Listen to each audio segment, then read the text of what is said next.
ಅಶೋಕು ಮೂರ್ತಿ sir life frame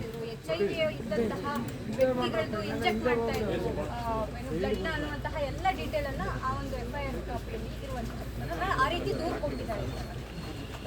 ಕೊಟ್ಟಿದ್ದಾರೆ. ದೂರು ತಗೊಂಡು ಅದಕ್ಕೇನು ಕಾನೂನು ಪ್ರಕಾರ ಕ್ರಮ ಮಾಡಬೇಕು ಅದನ್ನು ಮಾಡ್ತಾರೆ. ಫರ್ದರ್ ಡೀಟೇಲ್ಸು ನನಗೆ ಇನ್ನೂ ಬ್ರೀಫಿಂಗ್ ಆಗಿಲ್ಲ, ಆದಮೇಲೆ ಹೇಳ್ತಾರೆ.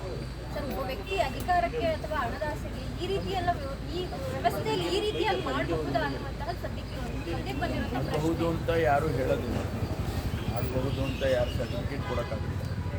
ಅವ್ರು ಮಾಡಿದ್ದಾರೆ, ಮಾಡಿದ್ದು ಅದು ಕಾನೂನು ಬಾಹಿರ ಅಥವಾ ಕಾನೂನಿನ ಚೌಕಟ್ಟಿನಲ್ಲಿದೆ, ಅದನ್ನು ಅವರು ವೆರಿಫೈ ಮಾಡ್ತಾರೆ. ಕಾನೂನು ಬಾಹಿರವಾಗಿ ಇಂಥದ್ದೆಲ್ಲ ಪಬ್ಲಿಕ್ ಸರ್ವೆಂಟ್ಸು ಮಾಡಿದ್ದಾರೆ ಅಂತಂದಾಗ ಅದಕ್ಕೇನು ಕ್ರಮ ತಗೋಬೇಕು ತಗೊಳ್ತಾರೆ. ಅಷ್ಟು ಬಿಟ್ಟರೆ ಬೇರೆ ಏನೂ ಹೇಳೋಕ್ಕಾಗೋದಿಲ್ಲ. ಪ್ರಿಯಪ್ಪ ಈಗ ಅದೇನು ಪದೇ ಪ್ರತಿಪಕ್ಷ ನಾಯಕರು ಮತ್ತು ಶೋಭಾ ಕರಂದ್ಲಾಜೆ ಅವರು ದ್ವೇಷ ರಾಜಕಾರಣ ನಮ್ಮ ಸರ್ಕಾರ ಮಾಡೋದಿಲ್ಲ. ಇನ್ನು ಅವ್ರು ಮಾಡ್ತಿದ್ದಾರೆ ಅಷ್ಟೇ, ನಾವು ಯಾವುದನ್ನು ಆ ರೀತಿ ಮಾಡೋದಿಲ್ಲ.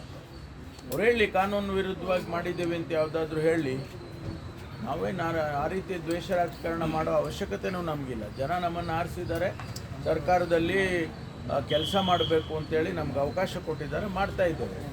ಅದು ಬಿಟ್ಟು ನಾವು ದ್ವೇಷ ರಾಜಕಾರಣ ಮಾಡೋ ಅಗತ್ಯ ನಮಗಿಲ್ವೇ ಇಲ್ಲ. ಮೊನ್ನೆ ಎಲೆಕ್ಷನ್ಗೆ ಅಲ್ಲಿ ಒಪ್ಪಿಗೆ ಸಿಕ್ಕಿದೆ, ಇಲ್ಲಿ ವಿರೋಧ ಕೂಡ ವ್ಯಕ್ತ ಆಗ್ತಾ ಇದೆ. ಇನ್ನೂ ಅದು ಭಾಳಷ್ಟು ವಿವರಣೆಗಳು ಅದರಿಂದ ಬರಬೇಕಾಗುತ್ತೆ. ಮತ್ತು ಕನಿಷ್ಠ 2/3 ಸ್ಟೇಟ್ಗಳು ಕೂಡ ಅದಕ್ಕೆ ಒಪ್ಪಿಗೆ ಸೂಚಿಸಬೇಕಾಗುತ್ತೆ. ಅದೆಲ್ಲ ಮುಂದೆ ಈಗ ತಾನೇ ಅದಕ್ಕೆ ವರದಿಗೆ ಒಪ್ಪಿಸಿದ್ದಾರೆ.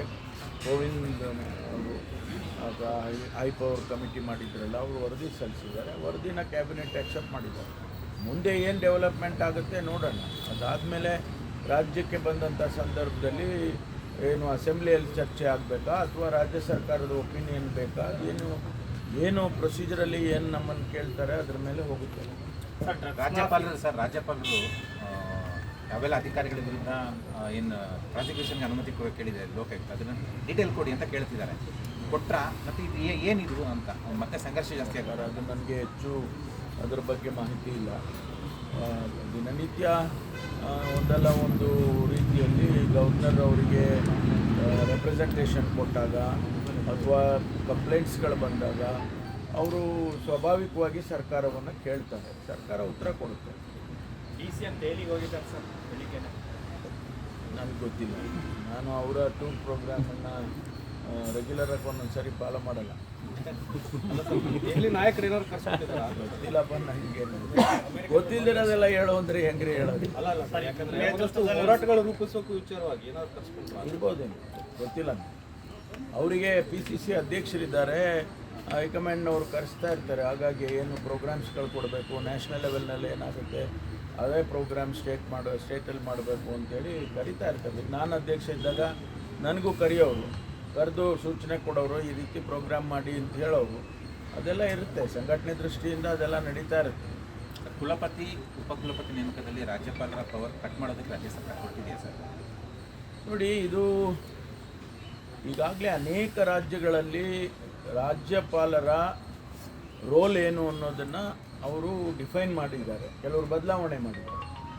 ಈಗ ನಮಗೆ ಹಿಂದೆ ಇದ್ದಂಥ ಸಂದರ್ಭದಲ್ಲಿ ನಾನು ಹೈಯರ್ ಎಜುಕೇಷನ್ ಮಿನಿಸ್ಟರ್ ಇದ್ದಾಗ ವೈಸ್ ಚಾನ್ಸಲರ್ಗಳನ್ನ ಅಪಾಯಿಂಟ್ ಮಾಡುವಂಥ ಅಧಿಕಾರವನ್ನು ನಾನು ರಾಜ್ಯಪಾಲರಿಂದ ಮೊಟಕುಗೊಳಿಸಿ, ತೆಗೆದಿರಲಿಲ್ಲ, ಮೊಟಕುಗೊಳಿಸಿ ಸರ್ಕಾರದ್ದೇ ತೀರ್ಮಾನ ಆಗಬೇಕು ಅನ್ನೋ ರೀತಿಯಲ್ಲಿ ನಾನು ಮಾಡಿದ್ದೆ. ಈಗ ಗುಜರಾತ್ ಸರ್ಕಾರ ರಾಜ್ಯಪಾಲರು ಬರೀ ಸೆರೆಮೋನಿಯಲ್ ಅಂತ ಮಾಡಿದ್ದಾರೆ. He has nothing to do with the administration of the university ಅಂತ ಮಾಡಿದ್ದಾರೆ. ಅದನ್ನು ನಮ್ಮಲ್ಲಿ ಬೇರೆ ಬೇರೆ ರಾಜ್ಯದವರು ಅವರವ್ರಿಗೆ ಬೇಕಾದ ರೀತಿಯಲ್ಲಿ ಮಾಡಿದ್ದಾರೆ. ಯಾವುದು ಆಡಳಿತದ ದೃಷ್ಟಿಯಿಂದ ಯಾವುದು ಸುಲಭ ಅನ್ನೋದನ್ನು ನೋಡಿ ಮಾಡ್ತಾರೆ. ಕೌಂಟ್ರಾ ಇದು ರಾಜ್ಯಪಾಲ? ಇಲ್ಲ, ಆ ಥರ ಏನಿಲ್ಲ. ನಾವು ಒಬ್ಬರೇ ಮಾಡಿದರೆ ಕೌಂಟ್ ನೀವು ಹೇಳ್ಬೋದಾಗಿತ್ತು, ಆದರೆ ಬೇರೆ ಬೇರೆ ರಾಜ್ಯದಲ್ಲೂ ಮಾಡಿದ್ದಾರೆ. ಮತ್ತು ಇದೇನು ಹೊಸದೇನಲ್ಲ. 2000 ಇಸ್ವಿಯಲ್ಲೇ ನಾನು ಯೂನಿವರ್ಸಿಟಿ ಆ್ಯಕ್ಟನ್ನು ಅಮೆಂಡ್ ಮಾಡಿದಾಗ ಇದೆಲ್ಲ ಚರ್ಚೆ ಆಗಿತ್ತು, ಸೆಲೆಕ್ಟ್ ಕಮಿಟಿಗೆ ಹೋಗಿತ್ತು. ಅದಾದ ಮೇಲೆ ನಾವು ಅಸೆಂಬ್ಲಿಯಲ್ಲಿ ಅದನ್ನು ಬಿಲ್ ಪಾಸ್ ಮಾಡಿ ಅವರ ಅಧಿಕಾರವನ್ನು ಮೊಟಕುಗೊಳಿಸಿದ್ದು. ಇವೆಲ್ಲ ಹೊಸದೇನಲ್ಲ, ಇದು ಹಾಗಾಗಿ ನಡೀತಾ ಇರುತ್ತೆ. ಪುನಃ ತೀರ್ಪು ಹತ್ರ ಬರ್ತಾ ಇದೆ ಸರ್, ಮುಂದಿನ ವಾರ ತೀರ್ಪು ಬರ್ಬೋದು ಅಂತಿದೆ. ರಾಜ್ಯ ಸರ್ಕಾರ ಏನು ತಯಾರಿ ಮಾಡ್ಕೊಂಡಿದೆ ಅಂತ ಕಾಂಗ್ರೆಸ್? ಗೊತ್ತಿಲ್ಲ, ನಾವೆಲ್ಲದಕ್ಕೂ ತಯಾರಿದ್ದೀವಿ. ತಯಾರಿ ಅಂದರೆ ಹೆಂಗೆ? ಸಿಎಂ ಬದಲಾವಣೆ ಹಿಂಗೆಂತ ನೀವು ಹೇಳ್ಕೊಟ್ರೆ ತಯಾರಿ ಏನು ಸುಳಿವು ಸರ್ ಅಂತ ಏನು ಗೊತ್ತಿಲ್ಲ. ರೆಡಿ ಆಗಿದೆ. ಬಿಜೆಪಿ ಹೇಳ್ತಾರೆ ಸಿಎಂ ಕೆಳಗಡೆ ಇಳಿಸೋದಕ್ಕೆ ರೆಡಿ ಆಗಿದ್ದಾರೆ ಅಂತ. ಯಾರು ಬಿಜೆಪಿ ಹೇಳ್ತಾರೆ ನಮಗೆ ಕೇಳಬೇಕು. ನೇತೃತ್ವದಲ್ಲಿ ಸಮಿತಿ ಕೂಡ ಆಗಿದೆ.